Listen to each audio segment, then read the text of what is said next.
I've always painted, never good enough to get into art college, and certainly out of my time. No, I just wasn't the right stuff at the right time in the 60s when I wanted to go. But I've always loved it, and I've never been put off by the fact that I'm not particularly competent, not particularly good. For me, it's just always been a massive pleasure in my life. I've reached a stage at which I'm fairly happy with what I do. No longer improving, certainly declining as my sort of abilities diminish. But I've had such pleasure from it. And for me now, it is the great escape. I can't read anymore. So for me, dabbling around with a bit of colour and putting my feelings onto paper, which is all I do nowadays, it is just, it takes me out of myself, and I can lose hours doing it. And I always feel better. I suffered the nightmare that many of us have at school quite early on, being told you cannot paint. You are not an artist. You keep repeating the same thing every time. And it convinced me I had no imagination whatsoever and couldn't do it. And it took me, I suppose, well, certainly till I started getting interested in literature in my 20s, and then went off and did a degree, that I got interested in words and writing and reading. And then I also developed a real interest and reasonable skill in photography too.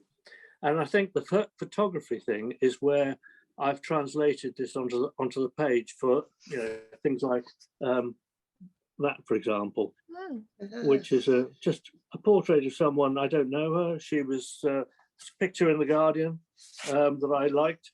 I think we all know who that is. Wow. Recently pictured in his very fetching tuxedo.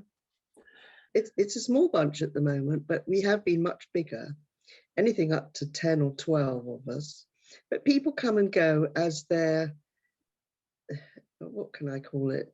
It's because it's not an illness, but as their condition allows. Yeah. And sometimes they have long periods when they are actually poorly and can't come. But there's no doubt that the humour abounds, and everyone has a laugh. It's a very relaxed way to learn. I know it's a funny thing to do over Zoom, but there's no other way we could meet, because we all live in different parts of the country, from, you know, north to south to east to west. There are plenty of people who are artists out there who, you know, they don't necessarily have to be living with dementia. I mean, the only difference between teaching people with dementia and the group I teach on Tuesdays who don't have dementia is the speed. Interesting, yeah. We go at a much slower pace. Things need to be repeated and repeated because everybody forgets everything. And I don't want it for any setting, dementia or not, to be a pressured thing. It's a pleasure and a fun thing, and it allows people to take themselves out of themselves. We always do some little exercise to relax people, to get rid of the world before we get started. So it might be a poem, or it'll be some kind of exercise where they'll take a piece of charcoal and draw. It makes me cry. It really does. I wouldn't say that if George was here, but he's not. But it really does. I mean, it's a big emotional thing for me. However bad I may be feeling, once I get there, however muddled up or tired or not in the mood I may be, once we get started, it just takes all the anxiety and everything away. That is how I was feeling one day. Underneath the glasses and all that tangle of mess in my head, the only thing that looks vaguely normal to me sometimes is my hands, but not even that. So that one's on backwards. George picked up on an interesting point, which is that words and painting go extremely well together. So when it came to a project like the poetry one, the Time and Place project, which I was involved in, and I had the privilege of illustrating that particular book. You know, and I'm very, very, very proud to have done it. I can't read anymore because the words, you know, I've got PCA and the words just disappear off. Everything has to be read to me now. It's a bit of a nuisance. Anything that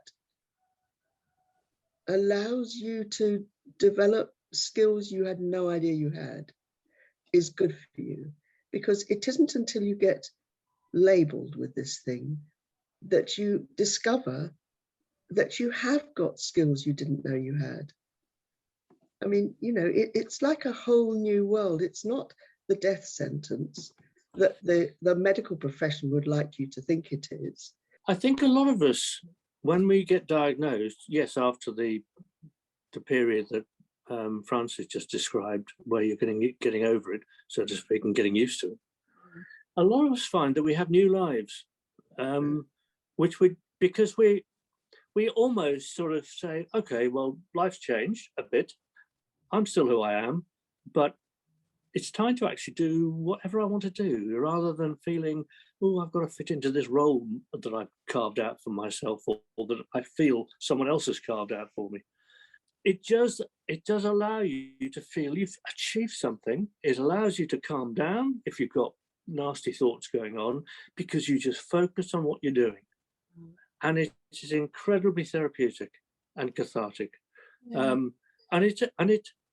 I still feel a sense of magic when I've done something like this. If we can show to people, actually, we have dementia, but we've learned to do things. We can do things. They are not a talent that you need to have. They are a skill. And what I've been doing is teaching people the skill set.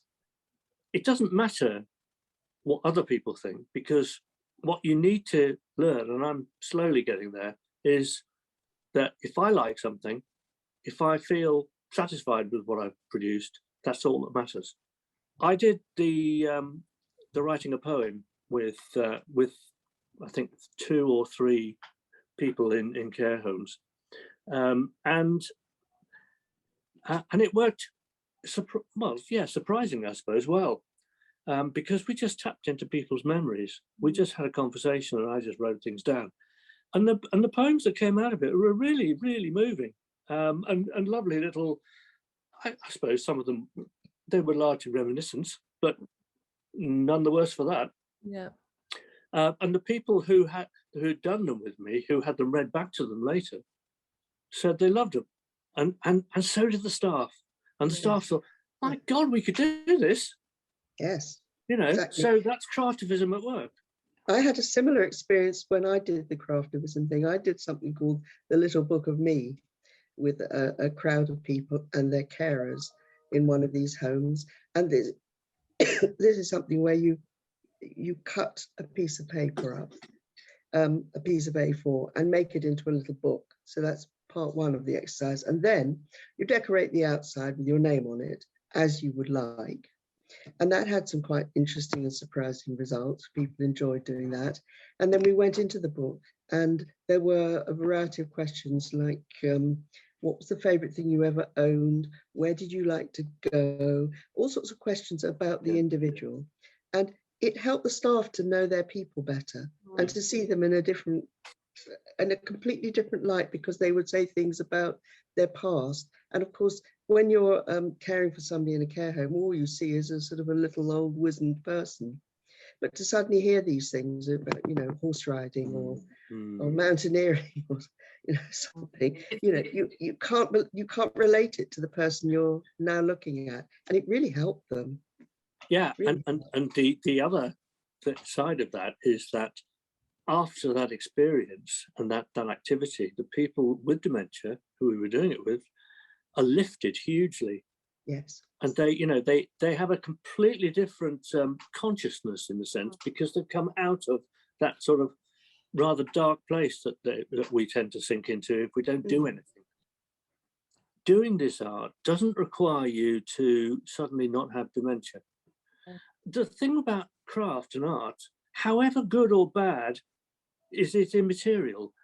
If you've done it, if you're doing it, you're doing it. You're absorbed in it, and you are actually using that brain, that function, which otherwise doesn't get used. So And I think this is what partly what the care staff who we were working with realised that you know, having been a bit frightened about, oh God, writing a poem with them or doing a painting or something, actually, it doesn't matter what the product is, because it starts those conversations, it starts the memories, it starts the stimulation. Get yourself or get someone to get you some sort of fairly straightforward materials, you know, some paint and a brush and a jam jar and some paper, and let's say, I don't know, take a picture from a book or something, or a magazine, and just paint it, and do your best, and just see what happens. You know, it's do whatever you want with the art, with the paint. It's great if you've got two people together, not just on your own, but if you can do it with someone. You might both be total novices, but you'll have fun. Yeah. And fun is the essence of this. Art is the one thing that dementia cannot stop you doing, because it's almost instinctive. You don't have to, I mean, whatever you produce, it doesn't matter if you enjoy the process of messing around with water and color and things. And actually, you know, it sounds a bit patronizing, I suppose, but if you make a mess, if you sort of just make a big mess of blobs, actually, it doesn't really matter. Yeah. But if you enjoy the process and the conversation that you have while doing it, you know, you don't need to be able to use numbers or a keyboard or remember, for that matter, what you did yesterday. Yeah. You can just do it.